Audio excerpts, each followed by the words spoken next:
Welcome back to Huddle Up. We've talked about the winless teams. Now it's time to talk the undefeateds. And through 3 games, 2 for the Toronto Argonauts, they, along with the Montreal Alouettes and Saskatchewan Roughriders, are 3-0 and 2-0 respectively. I don't know where to start with these teams. Do we want to start with the Grey Cup champs, the defending ones, the Montreal Alouettes? I think they deserve to be spoken about right off the top because I think they've been the most impressive.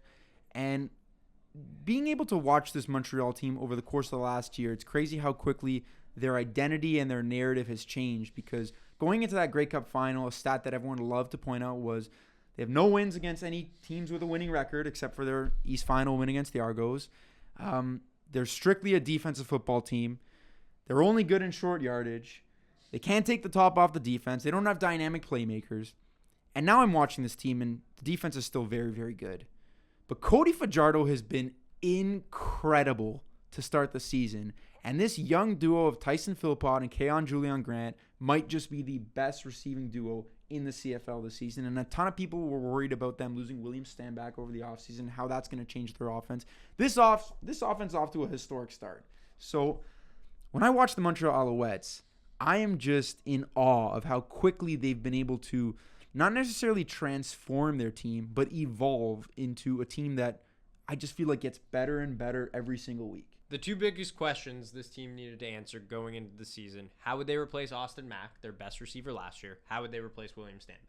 They have done that and then some with the group that they currently have on their roster, which I think is also the most impressive part. Is they didn't go out and say, we need to sign X, Y, and Z or draft X, Y, and Z to fill in these holes. They looked within and said, Tyson Philpott is ascending. Keon Julian Grant is ascending and only got to play 9 games last year. Could have had his first 1,000-yard season easily, but got hurt. Tyler Snead, who's hurt right now, but great player in his own right. So they've got the players on their roster. I think the most surprising thing is the running game a little bit, because Stanback was such a constant for this Montreal franchise for so many years. And now Walter Fletcher is in, and he looks great. And he's giving them what William Stanback gave them. And that, I think, is so important. Cody Fajardo, the redemption arc has just been so fun to watch. And also the redemption arc in the style of play. Like, I know it's not going to be bombs away every single game like it was against Ottawa, but he is pushing the ball down the field at such a more consistent rate, and that's got to be confidence in the scheme he's in and the system he's in, but confidence in his players as well that make him feel like he can take those chances. Every time I watch Cody Fajardo, I'm just regretting that I did not cash in those quarterback lessons that he offered me. But Montreal Alouettes have been phenomenal. Flawless starting the season, and obviously that's reflective in their perfect record. Let's talk about their East counterparts, the Toronto Argonauts. They're not 3-0. They've had a bye week, but they're 2-0. And it's an impressive, gritty, some 2 really fun, exciting games against 2 good teams.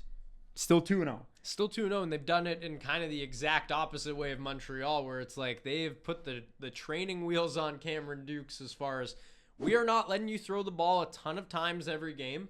But when he has, he's completed 80% of his passes. He has played flawless football as far as the interceptions go. I know he had that fumble against the BC Lions in that game, but 5 touchdowns, no interceptions. Brilliant start to the season for a guy that had so much pressure on his shoulders coming into this season based on what he was stepping into in that situation, in that spotlight.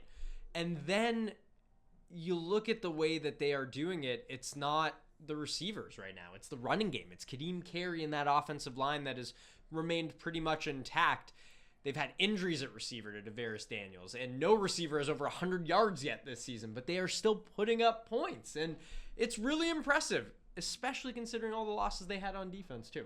We got 1 team left, the Saskatchewan Roughriders. They made a ton of moves during the offseason.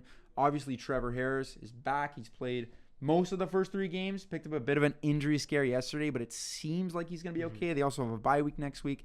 But Corey Mace has done an amazing job making a first impression with this organization so far. So far, the numbers have been amazing.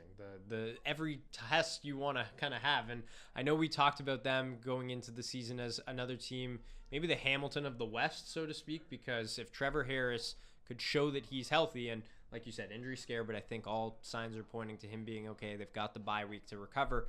If he can remain healthy, You add in AJ Ouellette, who was the best running back in the league outside of Brady Oliveira last season.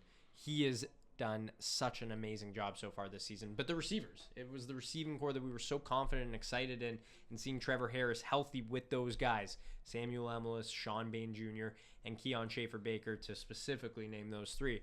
And they've been lights out. Yeah, 1 week it's Sean Bain catching 3 touchdowns, and the next week it's Schaefer-Baker in that big comeback over Hamilton. Trust me, Samuel Emilus, I know his numbers aren't necessarily off the charts right now, but he's going to have his games as well where he really makes the defense pay. They're disciplined. I think they're very, very well coached. And when you have a quarterback with the experience and the age of Trevor Harris, you're starting to see how quickly he can turn a franchise around and show everyone that, yeah, if I was healthy last year, we would have been a really, really good football team.